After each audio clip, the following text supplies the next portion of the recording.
The Galaxy S7 and S7 Edge are here, but before you pick one up, here are 5 things you should know.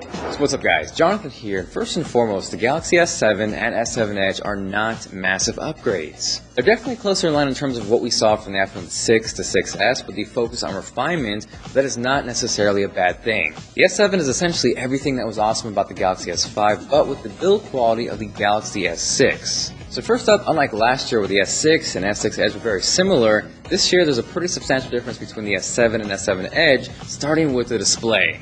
The S7 remains the same as the Galaxy S6 with a 5.1-inch display, but the S7 Edge jumps up to 5.5 inches. They are both AMOLED, they are both 1440p, so in that regard, they are freaking fantastic to look at. So really with both, you are getting beautiful displays. It really just comes down to whether you prefer a better one-headed feel with the S7 or a bigger screen to consume your media with the S7 Edge. The other key difference between the two, aside from screen size, is the Edge functionality, hence the name. And with this, there actually is improved functionality, so you're getting a bigger, more pleasing layout to interact with and look at. And me personally, I was never huge on the Edge functionality, but if you use that and you like that, you will for sure appreciate the improved experience on the S7 Edge. Next up is for you SD card lovers. Rejoice, my friends, because the slot is back.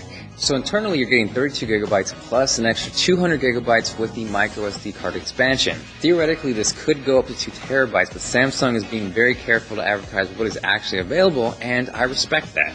So third up is another key difference between these two, and that is battery life. They are both improvements over last year, starting with the Galaxy S7, which comes in at 3,000 milliamp hours. But where we see the massive difference is on the S7 Edge, which sizes in at 3,600 milliamp hours. So of course, if battery life is important to you, the S7 Edge is clearly the way to go, but I have a feeling both will be improved over last year, especially with Samsung's always on display. So because it's using an AMOLED screen, the only pixels powered on are the ones you see, which ultimately should lead to better battery life because you're not constantly having to wake up your phone.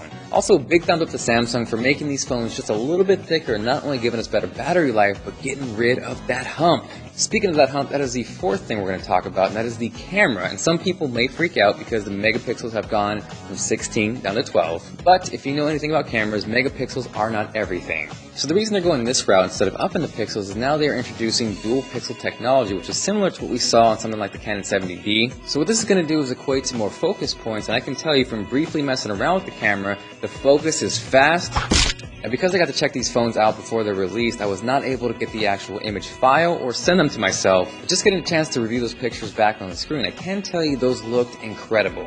With this, you're also getting a wider f1.7 aperture, which is going to lead to better low-light performance. And really, if you're looking at this and worried about the downgrade from 16 to 12 megapixels, do not worry at all. This is a stellar camera. So last up, not only did Samsung bring back the micro SD card slot, they also brought back water resistance. This time around, the S7 and S7 Edge have an IP68 rating, and what that means is both of these can handle water up to 1.5 meters for up to 30 minutes. Now what I appreciate about all this, if you look closely, there is no stupid, annoying USB port flap. So yes, with these phones you get water resistance without the flap. I would, however, not recommend taking these in the shower or the bath or the pool.